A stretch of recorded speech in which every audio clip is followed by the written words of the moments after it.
Hello everyone. ASC academy में JEE Mains, NEET, Maharashtra CET की classes start हो चुकी हैं। बहुत अच्छे स्कूल्स के बच्चों ने एएससी एकेडमी में एडमिशन ले लिया हुआ है। आप भी जल्द एकेडमी विजिट करें। सीट्स बहुत लिमिटेड हैं।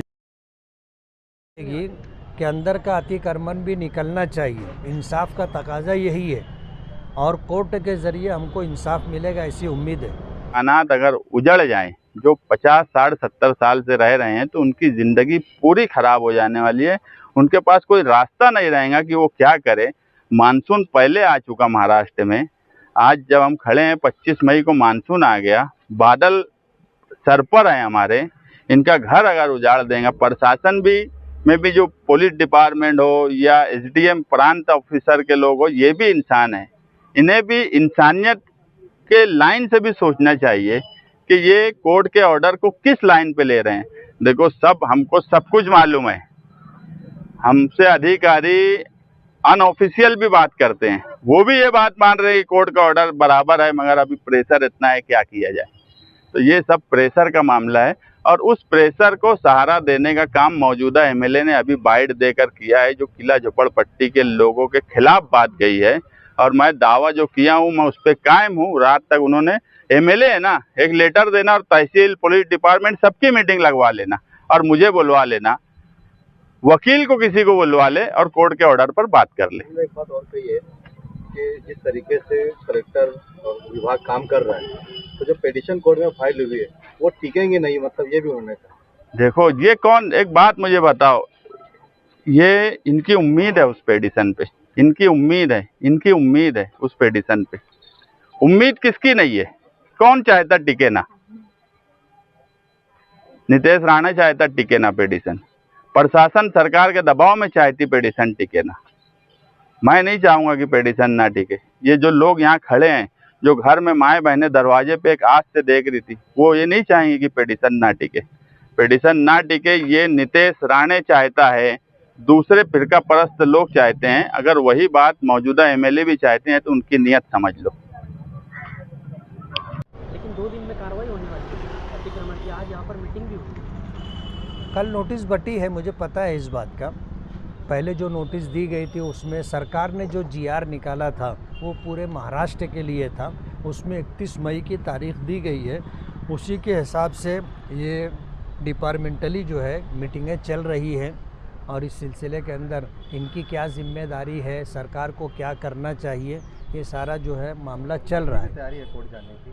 जी, अपनी भी तैयारी है कोर्ट जाने की? हम देखते ना कि अगर किले के अंदर का अतिक्रमण नहीं निकाला जाएगा तो हम लोग भी इसके खिलाफ जो है कानूनी कार्रवाई करेंगे। कंटेम्प्ट हुआ है कोर्ट का और तहसीलदार पे कंटेम्प्ट की कार्रवाई हम इंशाल्लाह हर हाल में करके रहेंगे।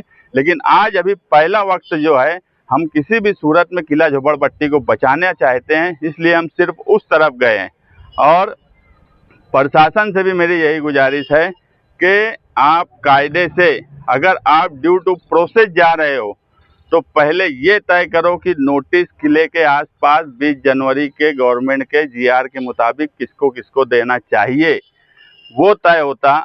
उसके बाद तुम दो कानून, जब कोई due to process of law किया जाता है तो उसके ऊपर किस एक्ट से, किस दफा से नोटिस दी जा रही है, ये भी लिखा जाता है।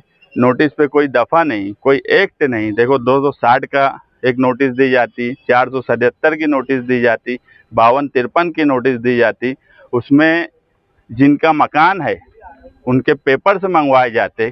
कम से कम मिनिमम कायदे में है कि 15 दिन का वक्त देना चाहिए पेपर मंगाने के लिए। 15 दिन, 21 दिन। सुप्रीम कोर्ट के कई जजमेंट है कि due to process of law जाने का तरीका कम से कम 15 दिन है। 21 दिन भी दिया जाता है, 30 दिन भी दिया जाता है। हम ये मानते हैं कि चलो कम से कम 15 दिन देते, हम हमारे पेपर सबमिट करते, हमको हमारी जो बात बोलना है वो बात रखते। उसके बाद हमको हेयरिंग पे बुलाया जाता, हम उस पर हमारी बात रखते। उसके बाद तहसीलदार, प्रांत कमिश्नर, जो भी वो due to process of law से कार्रवाई करने की तरफ जाता, वो उसका जजमेंट देता। वो जजमेंट सही और गलत जो भी होता, उसको हम चैलेंज करते नहीं करते, हमारे फेवर में आता। ये है due to process of law. मैं पूरे शहर के साथ साथ में आमदार को भी बता रहा हूं कि due to process of law क्या है, हाई कोर्ट का ऑर्डर क्या है। और मैं फिर वापस चैलेंज कर रहा हूं कि अगर मुफ्ती मोहम्मद इस्माइल अगर किले की मोहब्बत है और वो जो जुमला बोल के गए हैं कि हाई कोर्ट ने ऐसा कोई ऑर्डर नहीं किया, ये जुमला प्रशासन और सरकार को खुश करने के लिए बोल रहे हैं। उनकी अव्वल दिन से ईद के बाद भी वो आकर ये बोल कर गए थे कि कुछ होने वाला नहीं है, और आज भी जो उनकी जबान है वो यही है कि वो किसी भी सूरत में किला झोपड़पट्टी को यहाँ पर रहने नहीं देना चाहते। नहीं तो रात में जिस वक्त भी मीडिया के जरिए मुझे मैसेज भेज दें, फोन करके भेज दें, किसी को बोल कर भेज दें, और प्रशासन की आमदार ने प्रोटोकॉल के हिसाब से मीटिंग बुलाना, ऑर्डर मैं वहाँ पे बताऊंगा कि हाईकोर्ट ने क्या ऑर्डर किया है। सीधी सीधी बात है, सिर्फ जातिवाद फिरका परस्ती के तहत इतनी बड़ी कार्रवाई करने की तरफ सरकार जा रही है। इसमें किसी को ये लेना देना नहीं है कि वहाँ गरीब रह रहे हैं, वहाँ पर कब से 50, 60, 70 साल से लोग रह रहे हैं, बच्चे हैं, पक्के मकानात हैं, लोगों ने अपनी ज़िंदगी की पूरी पूरी कमाई 15 लाख 16 लाख रुपया लगाकर अपने मकानात बनाए हैं, और आज उनको बुलडोज़र आएगा और तोड़ कर चला जाएगा और हम हाथ पे हाथ धरे रह जाएंगे। ऐसा भी नहीं होने वाला। ये भी मैं प्रशासन को बोल दे रहा हूँ कि वो सोचते हुए कि हम हाथ पे हाथ धरे रह जाएंगे, तो ऐसा भी नहीं होगा।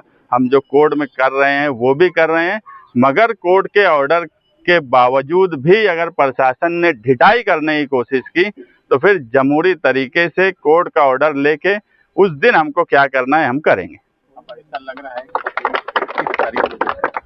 31 तारीख को वो जबरदस्ती करेंगे या फिर बुलडोजर यहाँ पे लेके आ जाएंगे, ये करेंगे। तो जमहूरी तरीके से आप कोर्ट की लड़ाई तो लड़ रहे हैं, वो तो आपको वहाँ पे इंसाफ मिलेगा, लेकिन अगर वो 31 को यहाँ पे आ गए तो आप क्या करेंगे या फिर यहाँ के लोग? देखिए, 8 मई को हमारा ऑर्डर हुआ, ऑर्डर के हिसाब से प्रशासन अभी भी नहीं चल रहा। कल भी हमको उम्मीद है कि इंशाल्लाह हमारे फेवर में ऑर्डर होगा। ऑर्डर की बात देखो, मतलब कुछ भी आदमी निकाल ले, जब सरकार जो है ना, सरकार जब बैठी रहती तो वो अपने हिसाब से कुछ भी, कभी कभी आप कई फैसले ऐसे देखे होंगे कि हाईकोर्ट ने फैसला करी। अभी नागपुर की मिसाल ले लो, हाईकोर्ट के फैसले होने के बाद उनके घर बुलडोजर चल गए। हम चाहते तो मेटर कल भी लगा सकते थे, कल भी 2 घंटे में मेटर लगाने की हमारी कोशिश थी, मगर वकील ने बोला कि यार मामला क्या है। जब हमने बताया कि सरकार और ये ऑर्डर, वकील बुला दिया, ऑर्डर होने के बाद भी अगर वो लोग ये कर रहे हैं तो मौला, ये ऑर्डर होने के बाद भी अगर कर रहे हैं तो आप समझ लो कि प्रशासन और डिपार्टमेंट पे कितना प्रेशर है। तो उन्होंने कहा कि अगर अपने ऑर्डर ले भी लिए तो ये बोल देंगे तुम्हारा ऑर्डर होगा, ऑर्डर सेम डे मिलेगा नहीं, ये बुलडोजर लेकर चले जाएंगे और तोड़ देंगे, ये बोलेंगे हमको मालूम ही नहीं है। इसलिए आज हमने नासिक कलेक्टर, एडिशनल एसपी, महानगर पालिका, जो पार्टियां थी उनको पहले नोटिस दिए कि कल वो आए।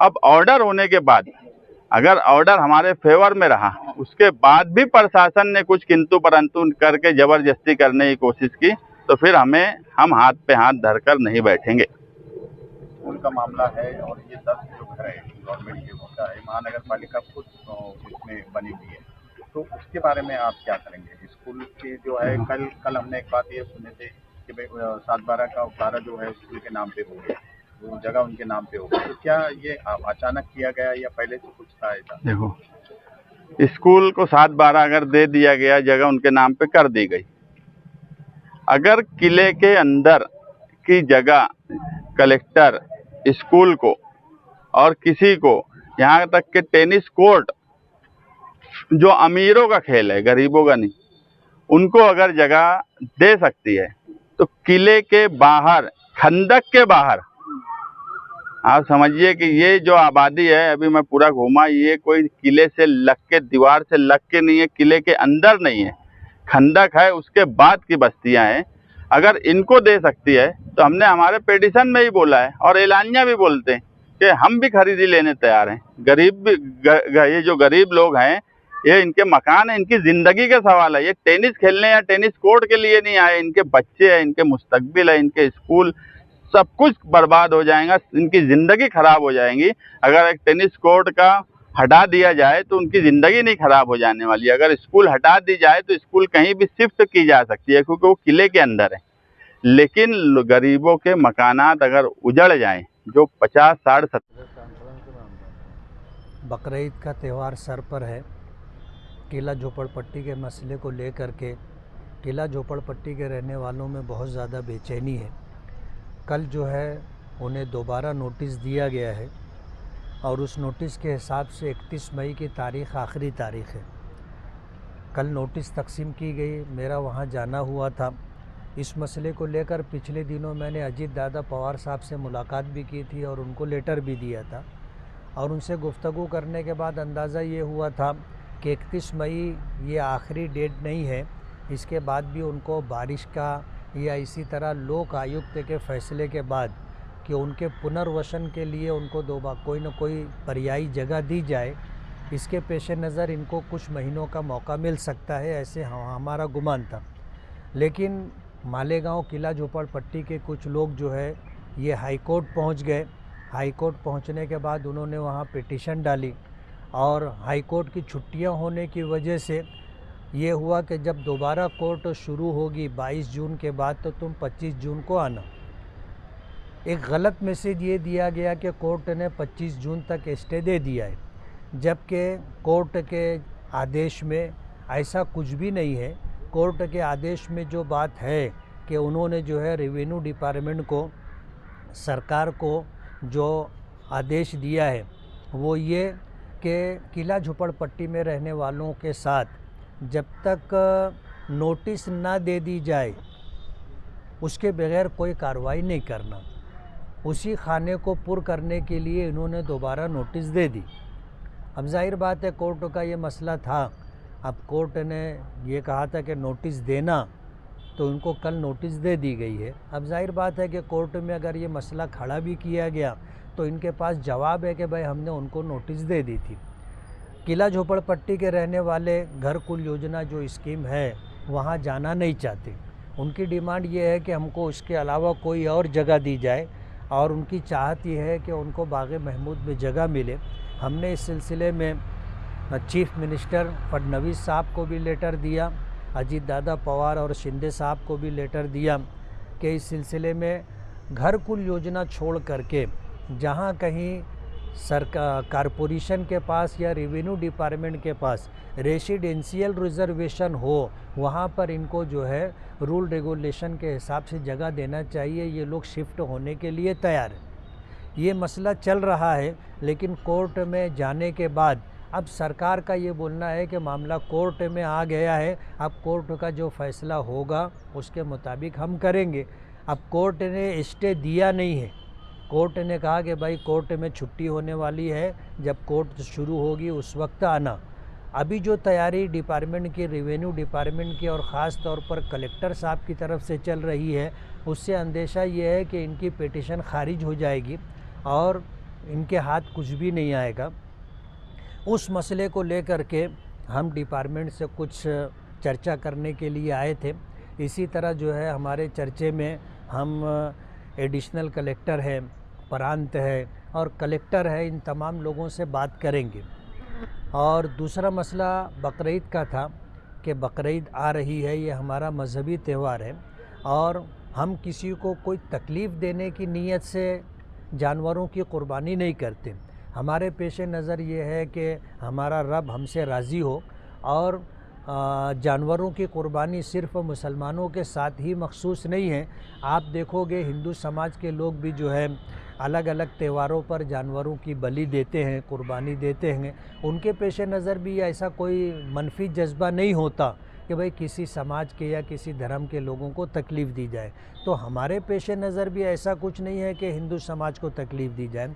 हम तो ये बाकायदा ईदगाह से ये कि भाई कानूनी तौर पर कुर्बानी करने का जो रास्ता है, कानून के दायरे में रह करके आप तमाम काम करें, कोई भी काम इल्लीगल ना करें, ऐसा पैगाम हमने ईदगाह से दिया था। उसी को हम आगे बढ़ाते जा रहे हैं।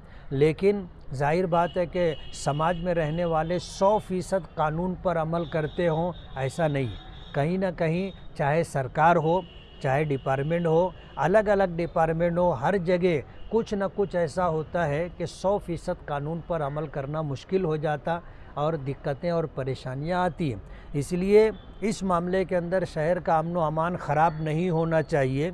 ये पैगाम हमने जहां समाज में रहने वाले लोगों को दिया है, इसी सिलसिले में हम डिपार्टमेंट से भी मिल रहे हैं कि लॉ एंड ऑर्डर एक नंबर पर है, लॉ एंड ऑर्डर हर हाल में बाकी रहना चाहिए। और समाज में जो लोग इस तरह शहर को बदनाम करना चाहते हैं कि भाई शहर के अंदर 10,000 गाय आ गई है और वो बकरीद पर कटेगी, जाहिर बात है ये खोटा मैसेज है और इस तरह का मैसेज दे करके मालेगांव को बदनाम करने की कोशिश की जा रही है। आपकी जिम्मेदारी है, आपको यहाँ से जवाब देना चाहिए कि ये जो मैसेज फैलाया जा रहा है कि 10,000 गाय मालेगांव में आ गई, बिल्कुल खोटी बात है, अमन व अमान ख़राब करने की कोशिश है। इस सिलसिले में हमने बातचीत की है और हमारी चाहत ये है कि कानून के दायरे में रह करके किला झोपड़पट्टी वालों का भी मसला हल हो और कानून के दायरे में रह करके हमारी बकरीद का भी मसला हल हो, शहर का लॉ एंड ऑर्डर बिगड़े ना, इस सिलसिले में हमारा आना हुआ था। कोर्ट ने ये भी कहा था कि जो किले के अंदर अतिक्रमण है उसको नोटिस क्यों नहीं दिया गया था, इसको लेकर भी प्रांत को तहसील को आदेश दिया गया था कि आपने सिलेक्टेड लोगों को नोटिस दिया है। अगर आप बता रहे हैं कि 100 मीटर के अंदर का रूल्स है, तो जो किले के अंदर अतिक्रमण है फिर उन्हें नोटिस क्यों नहीं दिया जा रहा है। अभी कल भी जो नोटिस बटा है वो सिर्फ खंडक विभाग में रहने वाले और आसपास के अतराफ में रहने वाले लोगों को दिया गया, लेकिन स्कूल और अंदर बचे हुए लोगों को नहीं दिया गया। जैसे अंदर जिम खाना है, वॉलीबॉल है, काकानी स्कूल है, उनको नहीं दिया गया। नहीं, ये तो हमारे दिल की आवाज़ है। एक ज़माने से लोक आयुक्त में ये मसला चल रहा था और वहाँ पर ये बात हमने रखवाई थी।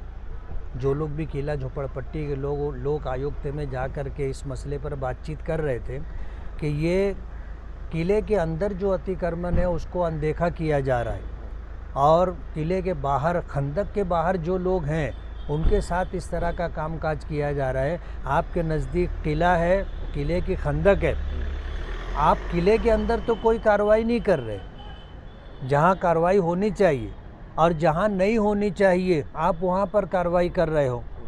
कोर्ट को ये बात समझ में आई है और हाई कोर्ट ने बाकायदा इसको नोट किया है, इस बात को नोट किया है कि आपने जो है कुछ मखसूस लोगों को नोटिसें दी है और चुन चुन करके आपने नोटिस दिए। जाहिर बात है उसका बैकग्राउंड यही है कि किले के अंदर जो कुछ है वो भी तो अतिक्रमण है, उसको भी नोटिस देना चाहिए। और अगर आप चाहते हो कि किले से जो खंदक से लग करके जो ज़मीन है वहाँ पर अगर झोपड़पट्टी है उसको साफ़ किया जाए, तो एक नंबर पर किले के अंदर जो कुछ अतिक्रमण है उसको साफ़ करना चाहिए। ये तो एक ज़माने से हमारा मुतालबा है। भी हवाला इसी को दिया गया कि अगर किले के अंदर का अतिक्रमण निकलता है तो बाहर के निकलने पर भी हम एग्री रहेंगे, लेकिन अंदर कार्रवाई नहीं और बाहर कार्रवाई है। क्या इसको लेकर कोर्ट थोड़ा सा आपने कहा कि संजीदा भी है, तो पिटीशन एक्सेप्ट हो सकती है क्या इस मुद्दे पर? होना चाहिए। अगर देखा जाए तो इंसाफ का तकाजा यही है कि अगर तुम किले को अतिक्रमण से साफ़ करना चाहते हो तो पहले किले के अंदर का अतिक्रमण निकलना चाहिए। बाहर का अतिक्रमण तो 2 नंबर पर आता है। इस मामले को ले करके अगर वाकई संजीदगी के साथ अगर लड़ाई लड़ी जाएगी तो किले के अंदर का अतिक्रमण भी निकलेगा। अगर ऐसा होता है कि किले के अंदर का अतिक्रमण नहीं निकलता है और बाहर के लोगों के साथ नाइंसाफ़ी होती है, तो अपना अगला कदम क्या है? इस सिलसिले के अंदर कार्रवाई जारी रहेगी। साहब लेकिन 2 दिन में कार्रवाई जारी रहेगी।